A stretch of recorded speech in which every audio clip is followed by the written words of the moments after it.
Good afternoon. It's Friday, the 17th of July 2015, just after 1 o'clock. Welcome to UK Column News. I'm your host, Brian Gerrish. Joining me today by live Skype link is David Scott with Northern Exposure, and Mike Robinson is here in the studio behind the technical desk. Well, the good news is it's pretty sunny, reasonable weather in Plymouth this morning, although it has been pretty gruesome over the last couple of days.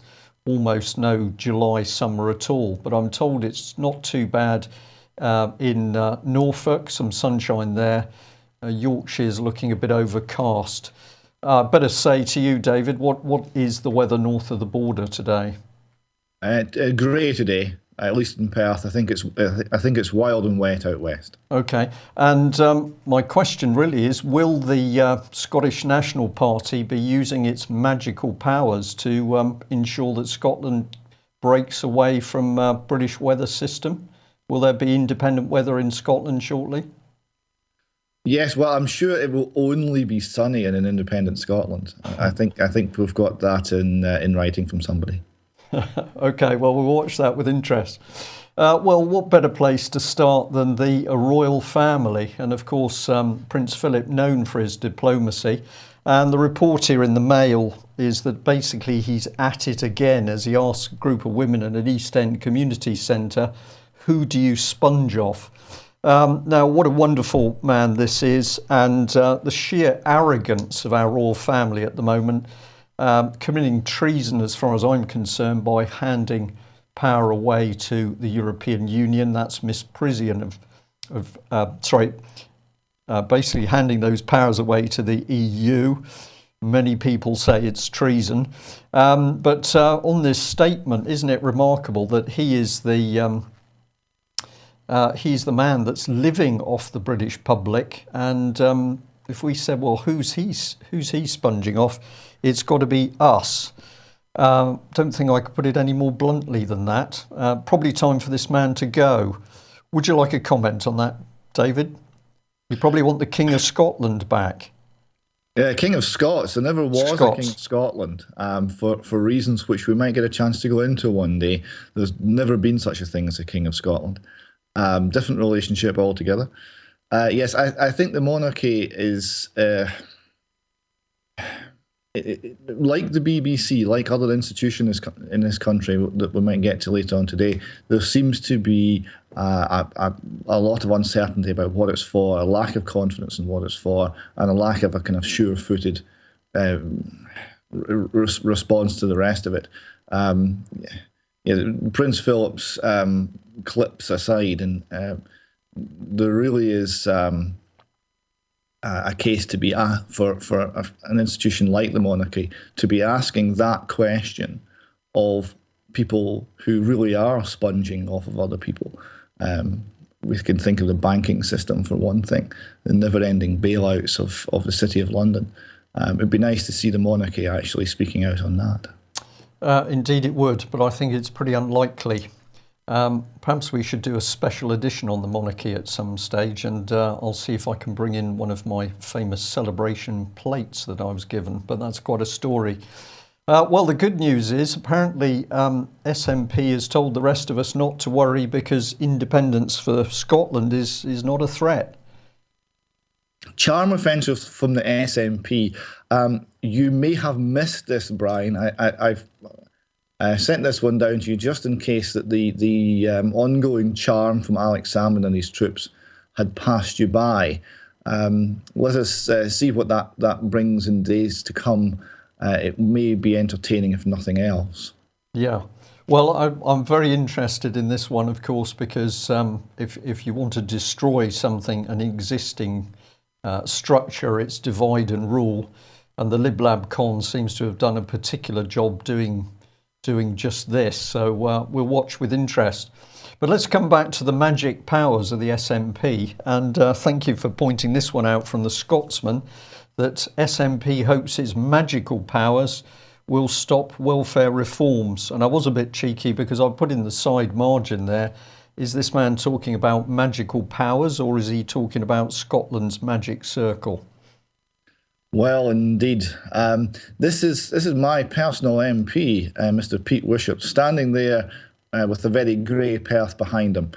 He is one of the more senior people in the SNP with parliamentary experience. So he is now one of the leaders in the SNP 56 member bloc in Westminster. This is him in part crowing over his party's effect on the fox hunting vote, and he's now suggesting they have magic powers, and whatever they decide to oppose will miraculously disappear. And yes, I'm not sure. Was he trying to be funny? Does he actually think that that the SNP will carry all before it? Time will tell. Well, yeah, perhaps it's getting dangerous if you're a frog in Scotland. But it's fascinating, isn't it, how fox hunting has suddenly been brought up. We seem to have forgotten about badgers at the moment. We were, of course, going to start the genocide of the badger population. That's dropped to one side, and just to the point where we've got overseas wars going on, the corrupt international banking cartels, people without jobs. What do we start talking about fox hunting? I'm sure this is deliberate distraction of the public attention. There has been discussion this week in Scotland on reintroducing the wolf and the lynx into the Highlands. You can imagine the sheep farmers are not tremendously keen on this, but my view is that no politician would ever introduce large predators back into the nation because they don't like the competition. Well, that's true. I think a few people might say, well, of course, this agenda of reintroducing previously wild animals, such as the boar, for example, is all part of the Agenda 21 policy, which is to recreate the wildlands. And maybe what we need to do at some stage, fairly shortly, is to have a look at that Agenda 21 programme and see how it is already being implemented both north and south of the border. The discussion over the wolf and the lynx explicitly made this, that we were looking at returning, it was something like 5% of Scotland to a wild state, presumably with no humans. So yes, there certainly is an Agenda 21 underpinning to all of this. Okay. Well, where do we go for truth? No better place than the BBC. So we thought we'd just have a look at the furore which has started off around Mr. Cohen, who was apparently the man behind a letter signed by many celebrities saying, of course, it would be terrible if there were cuts to the BBC. Michael Palin here admitted on camera that actually the BBC and Danny Cohen had been involved in this scam. So we have a letter going out in the public domain as if we've got a big gaggle of celebrities saying, well, the BBC should be protected. But who had started that letter? Well, it had actually come from the director, with the help of the director himself. BBC just lying and deceiving the public. It is amazing how arrogant and blatant this organisation is at the moment. What do you think, David?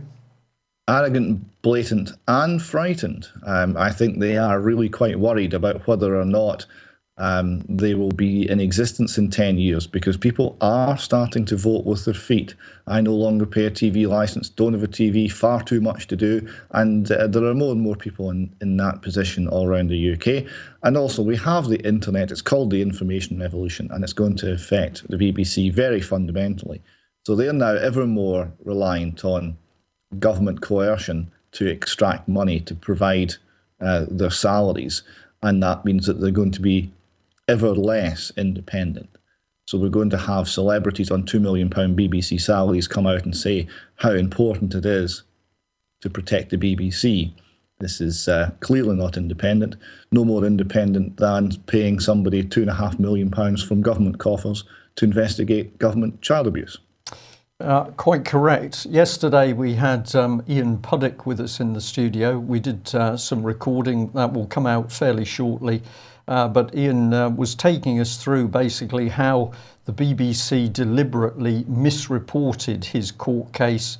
It was quite clear that the BBC didn't think it was important that City of London police had spent somewhere between £1.5 million and £3 million chasing Ian Puddick. and using anti-terrorist police units to do this. So in his particular case, Ian pointing out that actually the sin of the BBC was to distort the truth simply by failing to report key facts. Well, if we just return to Mr. Cohen for a moment, we thought the public should be made aware, of course, that he has to scrape by on a £327,800 per annum pay packet whilst, what is he doing, deceiving the public. But this is the really scary statistics from the BBC. Down at the bottom here it says BBC television output was watched by 99.6% of the UK population for a period of at least 15 minutes in 2013. On average, people in the UK watch for almost 9 hours a week. And I think, Mike, you had a little comment on those statistics and how they applied. No, it was just a bit of flippant comment, really, in the sense that they say a period of at least 15 minutes in 2013. I think that's probably the limit of how much BBC I watched in that time, 15 minutes over the 12-month period.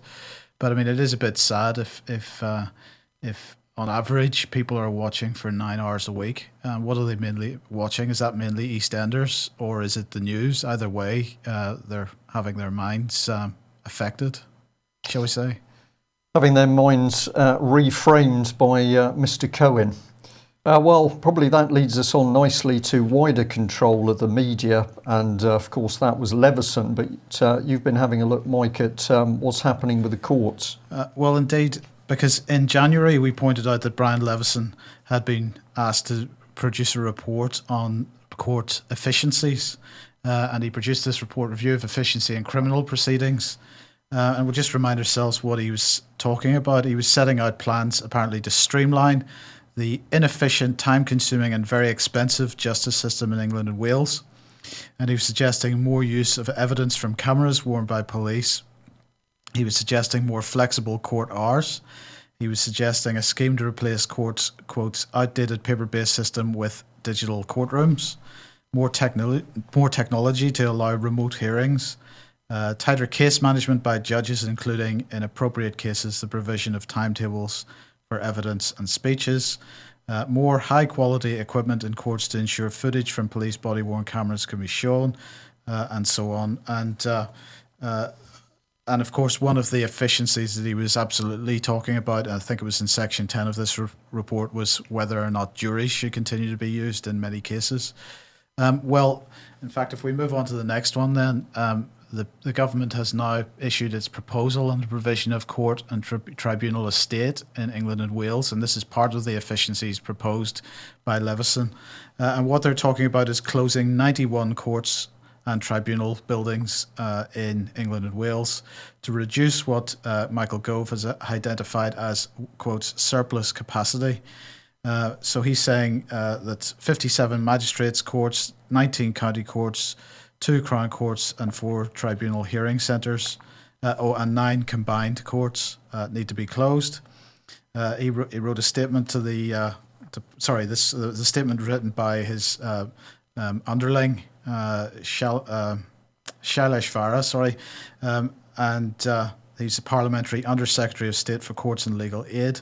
He wrote a statement. He was saying technology such as video, telephone and online conferencing should be used to reduce the need for face-to-face hearings, which should be reserved for, quotes, the most sensitive and complex cases. So this is exactly what Leveson was proposing. In rural locations, public buildings such as town halls could be used for hearings instead of underused, poorly maintained permanent courts. So this is the agenda then. We've got we're going to hold hearings in town halls, and I suppose this makes it a bit easier for councils, which already unlawfully hire the courts for council tax hearings, for example. They already unlawfully issue summonses on their own behalf, and they already unlawfully issue liability orders direct from council offices. So adding unlawful hearings in council offices, well, that into the mix, that won't hurt the situation too much, will it? And if we add onto that the really draconian and unjustifiable increase in court costs that took place over the last few months, it's pretty clear that access to justice is no longer an option for any of us, really. And this is happening increasingly quickly, isn't it? There seems to be a rapid, an acceleration in the close down of the court process. I'm going to say thank you very much to the viewers that sent in to us details of close down of courts. We've had one big package down in the southwest. If I remember correctly, I think it was Bedfordshire or somewhere like that. There was another big announcement. We'll certainly have a look at that information. Well, I mean, that is what is in this proposal. And so what they're saying is that we've got 3 months. This is a 3-month public consultation. And after that, they're going to ignore everything that everybody has said and go ahead with the programme anyway. That's pretty much it. So there we are. Sorry if I'm being cynical, but there you go. It's fine, it's UK column. David, just before we come back to you, I'll just move on through another story which we think is highly significant. This is very local to us, reported in the Plymouth Herald paper. But basically, Plymouth City Council has decided that they don't like a website that has been broadcasting. Well, you see how the paper's done it here. Council shut down Plymouth, inverted commas, news website after complaints from the public, council staff and police. Now this little website had been broadcasting news, and they'd started to get onto some interesting topics, such as the fact that, according to them, Plymouth City Council, if I've got this right, was employing people who have been connected to some form of child abuse. Let's have a look at what was said in the article. A spokesperson for Plymouth City Council said, "We can confirm that community protection notices, CPNs, were served on OPOB News Limited." Daryl Kennard, Rachel Gibson and Nicholas Mouton, the new director of OPOB News. These CPNs were issued by Plymouth City Council on the 4th of June after a warning letter was issued, but that was ignored following ongoing complaints from members of the public, police and staff about the content of the website. Now, a response from the website team, D said he believed the reason his news site was targeted was because of his repeated questions and reports about sexual abuse allegations purportedly involving a council employee, which he had felt had not been properly investigated. So somebody makes an accusation about the council uses these new CPN powers to simply say, well, we'll shut your website down. Where does this lot come from? Well, this is the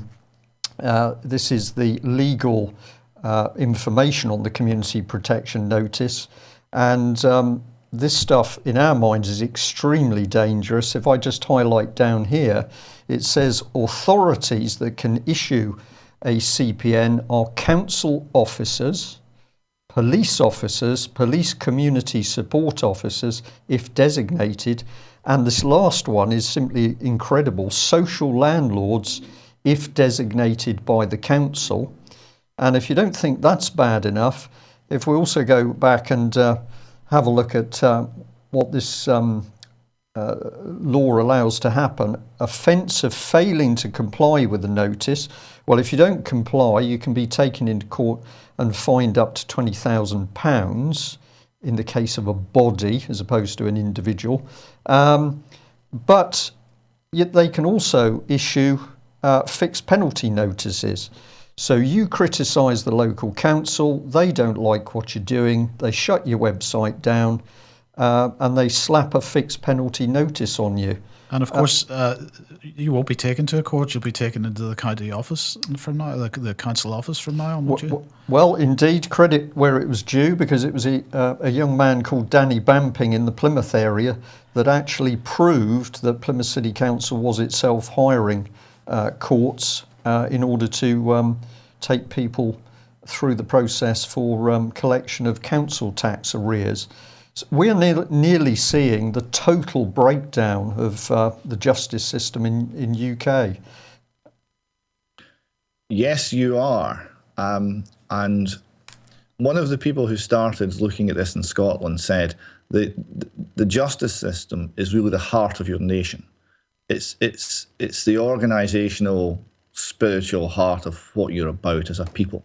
And if it goes, you are in really serious trouble. The closing of courts, by the way, once again, Scotland's at the vanguard of this. We've already gone through a vast array of courthouses being closed. The courthouse in Stonehaven, where Robert Greene was convicted in front of a single sheriff, no jury, and sentenced to a year for breach of the peace.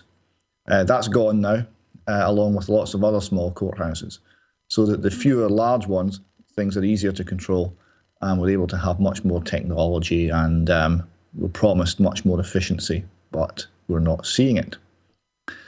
Regarding the community notices, community protection notices, this is a new one on me. I'd be very interested to find out more about this. A couple of things. Under sort of common law, a notice is something you can't ignore. So the website news person who got this, if he did ignore it, that was a mistake.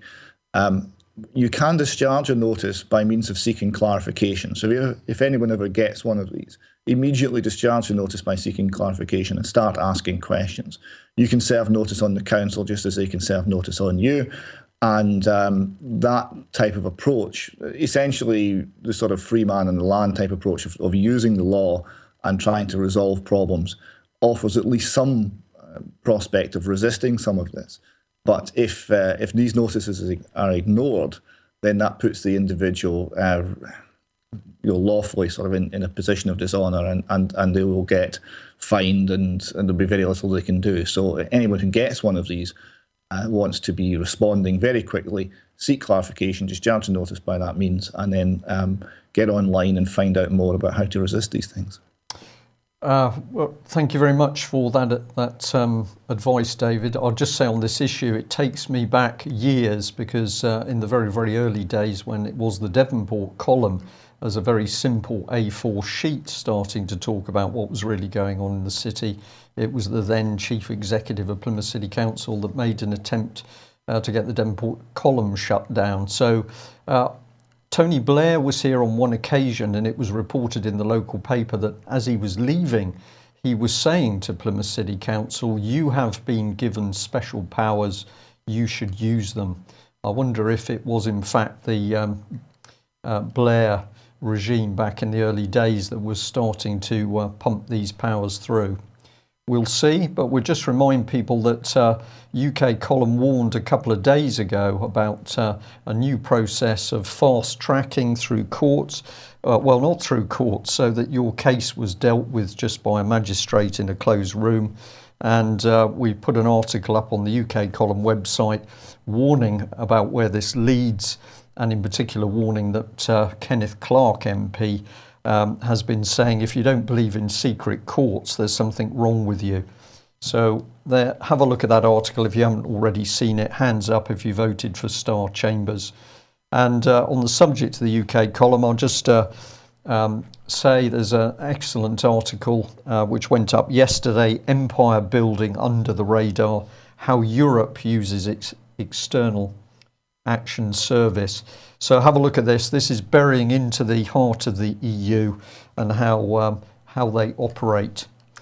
Well, that brings us back really to north of the border, and this is one of the key stories that has been whipping up huge anger in the public, and it's the death in custody. All sorts of reports in the paper. I'll just call out some of them here. So this young man dies in police custody. His name's Sheku Bayo, and his sister here in the right-hand side of the screen is saying, "We fear the police." The sister of the man who died in police custody in May has called for officers to be compelled to give evidence about what happened.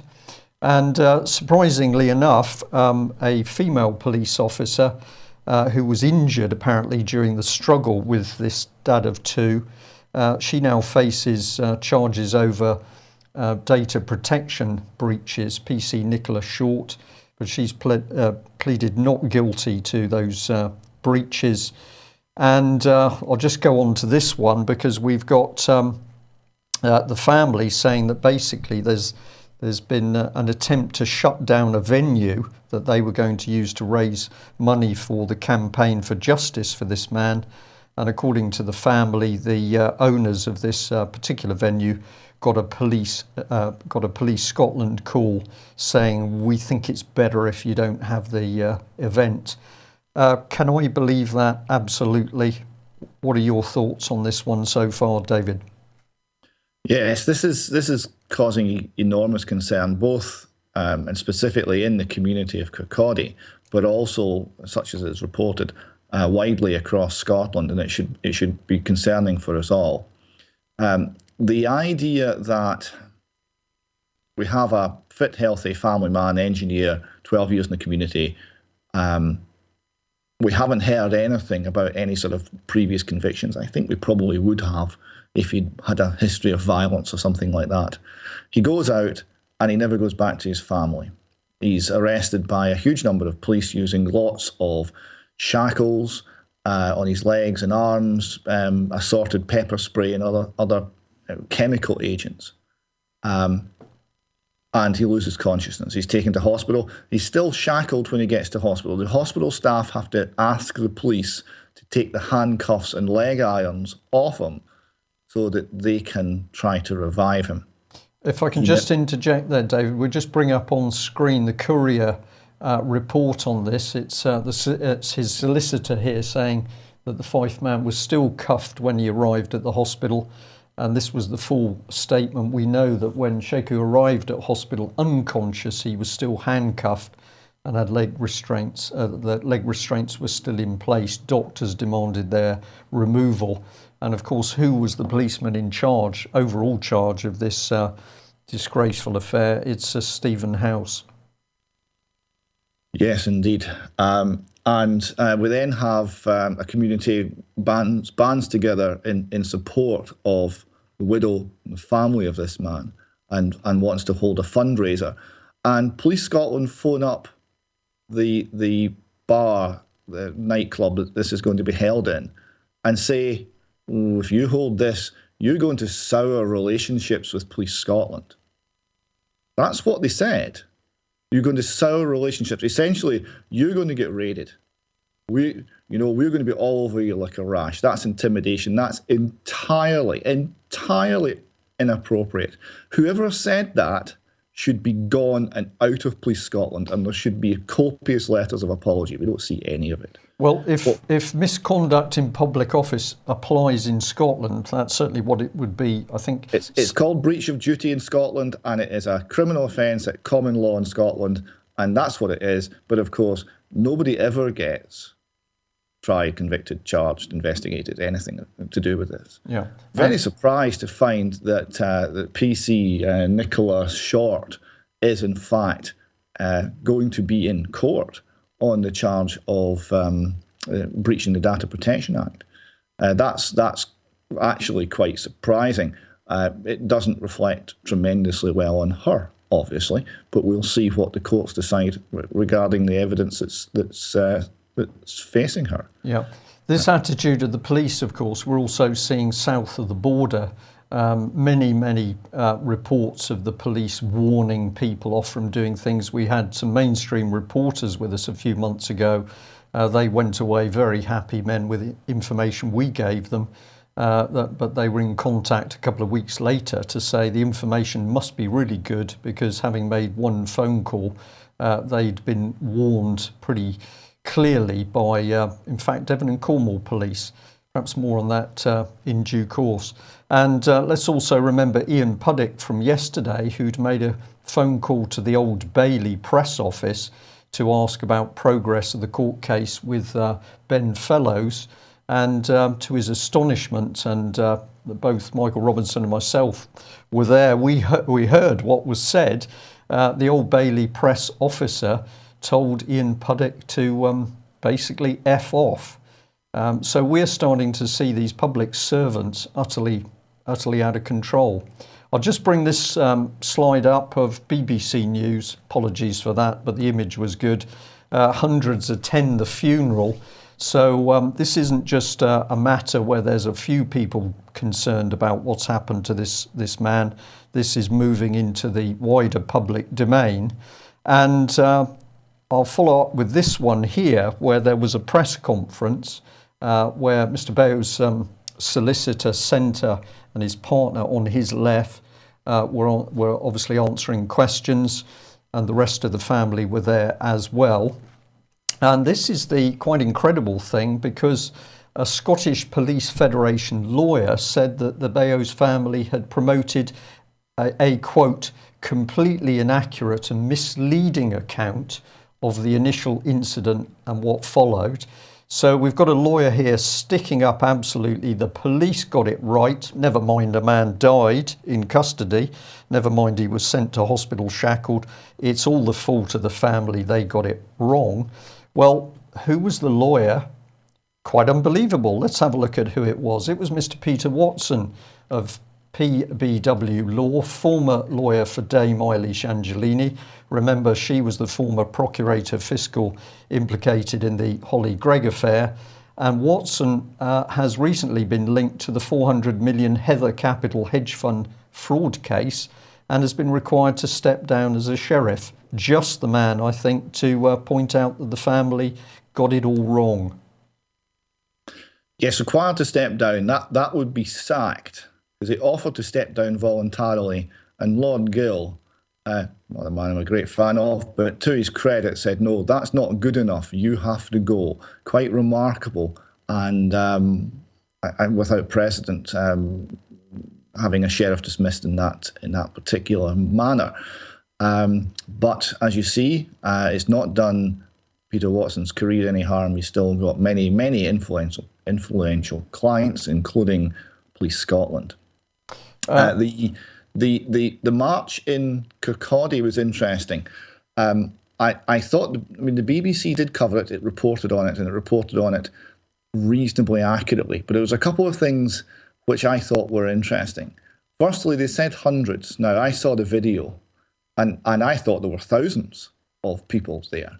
And the photograph that you showed a lot of this man's relatives, who are, of course, from Sierra Leone and are black.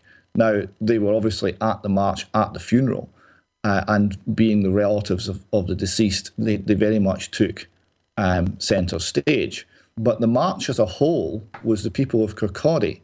So it just maybe suggested, if you look at that photograph, that this is some form of race issue. And it's not. It's nothing to do with race. It's to do with the police versus the people. And the people of Kirkcaldy turned out and showed their solidarity, irrespective of what colour their skin happens to be. And that was rather lost in the BBC report, I thought. Well, again, my initial reaction to that, David, is to come back to the interview, which I think people will be fascinated with. Ian Puddick talking about how the BBC neglected fact after fact after fact of Ian Puddick's trial, so that the story they presented to the public was completely different from the reality of what's going on. So yes, this blatant manipulation of media to support local authorities, the police, the government, definitely happening. I'll just bring up, for anybody who's curious about that Peter Watson and the hedge fund, this is the Wall Street Journal report on it. This is one of their embedded graphics. Encourage you to go and read their full article, how a $600 million hedge fund disappeared. And in that story, it says one of Mr. King's funds hired as a director Peter Watson, a high-profile Scottish lawyer and part-time judge who has been on a committee debating press regulation in Scotland. It goes on to say Mr. Watson didn't respond to requests for comment. So have a look at that article if you're keen to know more about Mr. Watson himself. And we've also got the National here. Brother of woman who died after M9 crash says Police Chief Sir Stephen House should be sacked. This was a case where two, correct me if I've got this wrong, David, but a man and a woman died in a car. And there was a complete and utter failure by Police Scotland to react. Now, apparently, according to this story, a whistleblower came forward suggesting that staff are battling with critical problems triggered by a programme of control room closures. So I think what they're saying is that as Scottish police forces were amalgamated to produce this massive one police state in Scotland, the reality is that there's there's chaos in the background. Have I got that about right? That's spot on. Chaos is right. The deeper background to this is, what's the reason for amalgamating the 6 police forces in Scotland into one? Well, the reason that we were given was cost saving. Oh, we've got 6 chief constables and we don't need 6 chief constables, and think of all the money we'll save the public purse. That was the reason. Now, this is not true. The reason underlying this is much more to do with central control. It's not to do with money saving. But that couldn't be expressed in public. The public explanation was, we're going to save money.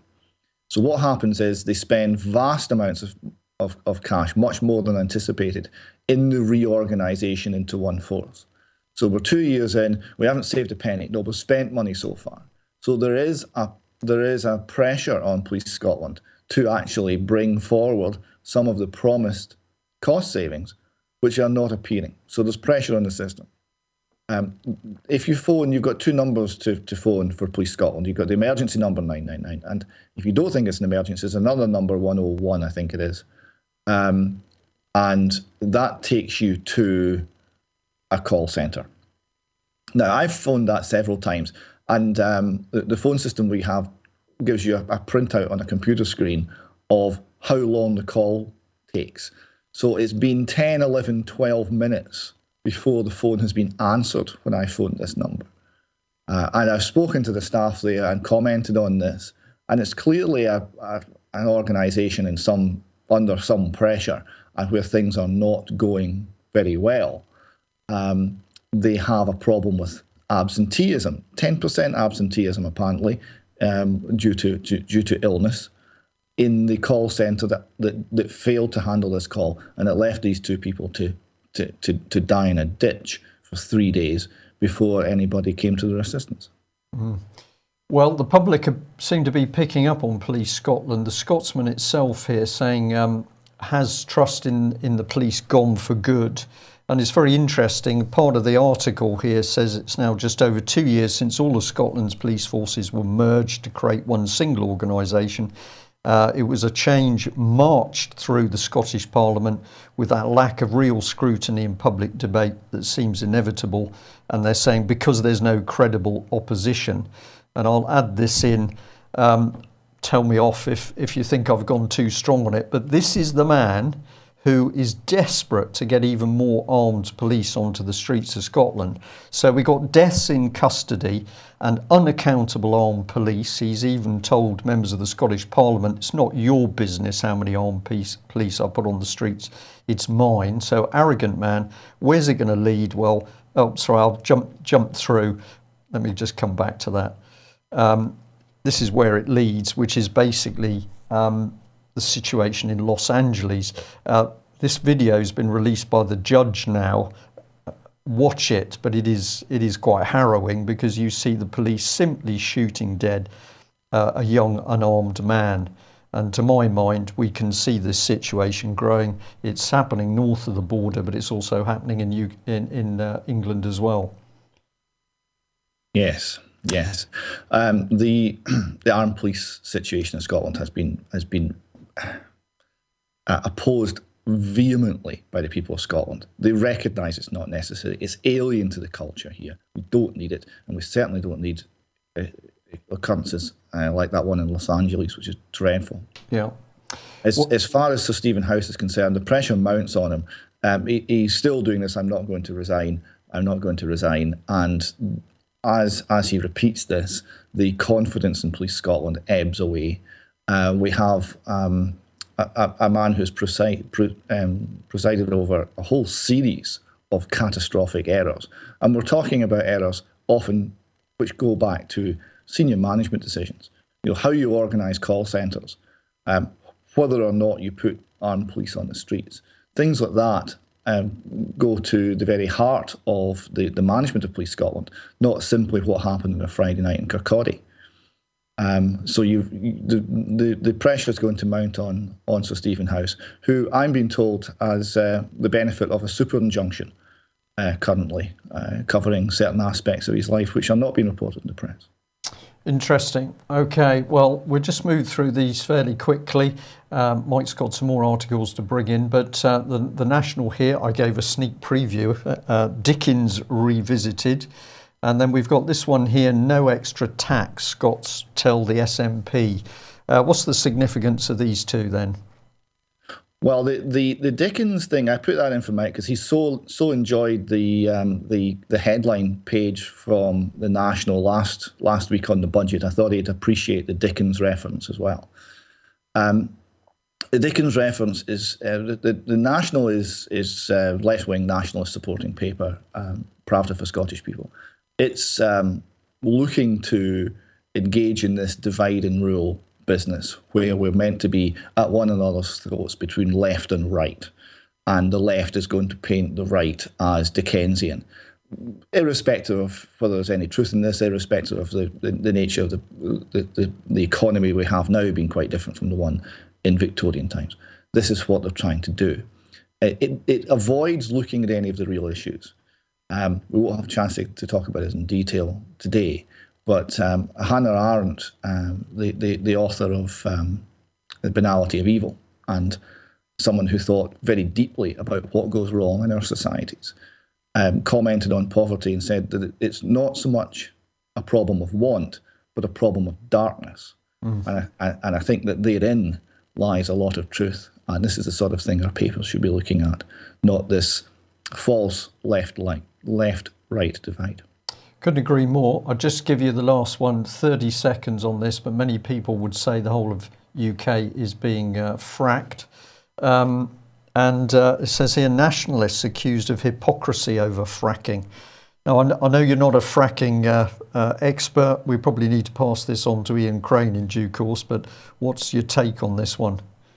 Well, it seems to be that the nationalists are saying there's going to be no fracking in Scotland, but the people that they are talking to behind the scenes who run businesses in this particular sector seem to be very confident that there will be fracking in Scotland.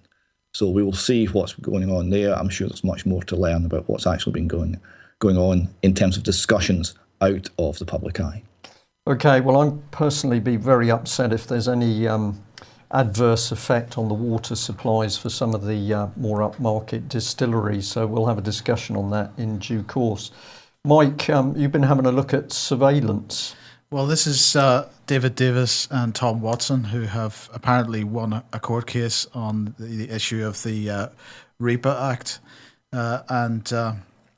This, of course, the court has decided, it really comes back to the discussion that we've been having over the last couple of days on human rights, actually, because the court in Britain has decided that the use of surveillance powers by GCHQ is in breach of the European Convention, Article 8 of the European Convention on Human Rights. And so this is being expressed as a success by David Davis and Tom Watson. Now, the government is going to appeal this. But actually, what will this change in practice? Absolutely nothing. But what we have, again, is another case where in the media it is being presented that a European decision or European legislation has superiority over British legislation. I am not for 1 second suggesting or trying to defend the activities of GCHQ and the surveillance is going on, as you would imagine. But the fact of the matter is that again, we are running off to a foreign state for decisions on national the legality of national decisions and really, you know, this decision should not, or the decision to use the security services in this way, there should be some solution in this country and not in Europe. I don't know, David, if you've got any opinion on this.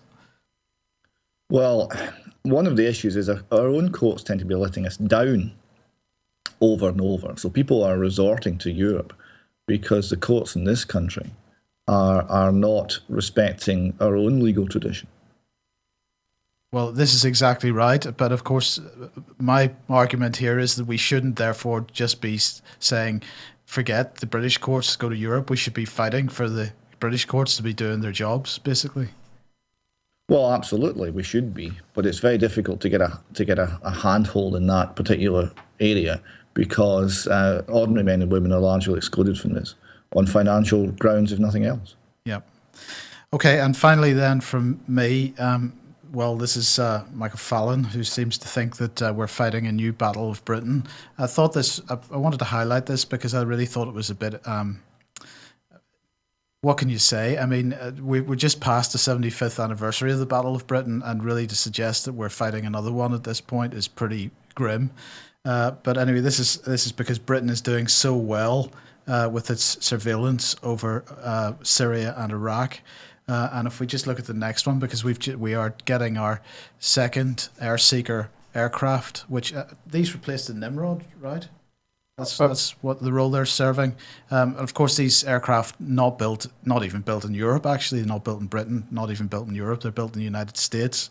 And he's crowing about the fact that the second one of these is going to be delivered by September, and that's 7 months early apparently, so we can go and spy on some people even more. So, I mean,